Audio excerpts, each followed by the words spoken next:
This is a short series of presentations to assist paraglider and hang glider pilots who are studying for their BHPA pilot rating exams.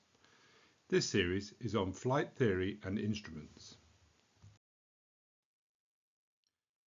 These are the areas relating to flight theory and instruments that the BHPA pilot syllabus mentions. Let's begin with some history and some physics. Daniel Bernoulli was an early Dutch scientist. Amongst his famous achievements was the discovery of a means of measuring blood pressure. In 1738, Bernoulli published his theory of energy conservation.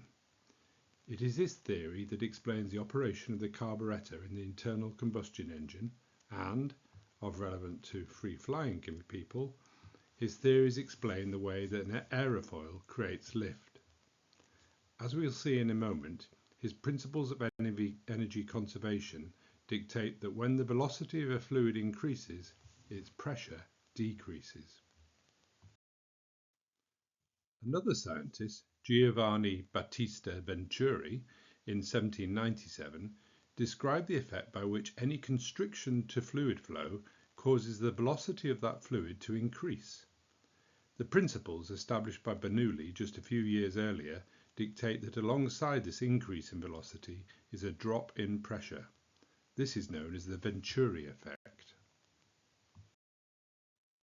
As pilots, we sometimes refer to the Venturi we feel at the top of a ridge. This is where the air accelerates over the crest of a ridge or through a col, and the wind speed feels stronger at that point than is the general prevailing wind speed. When the combustion engine was developed, engineers harnessed Bernoulli's theory and the theory of Venturi as a means of accelerating air through a constriction and then pulling fuel into the combustion mixture.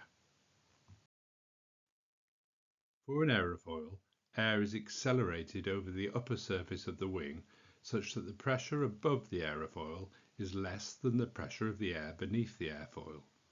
You can test this theory yourself by holding the edge of a sheet of paper to your mouth and then blowing hard across the upper surface. The sheet of paper floats up as the pressure above the paper becomes less than the pressure below it. Another way to think about the way this works is to consider the two paths taken by a particle of air as they pass over the upper or lower surface of the airfoil.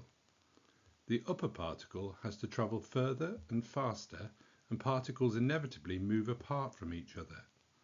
This illustrates the lowering of air pressure on the upper surface of the wing.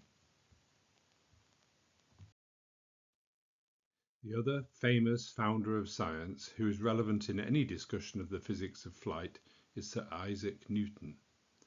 It is his third law of motion, namely, every action has an equal and opposite reaction, which can be used to describe the element of lift that is generated by the downward deflection of air caused by the bottom surface of the airfoil passing through the sky. The force pushing air down results in the airfoil being pushed upwards in reaction. It is thought that about a third of the total lift of an airfoil comes from the forces on the bottom surface, while around 2/3 of the lift is generated by Bernoulli's low pressure effect on the upper surface.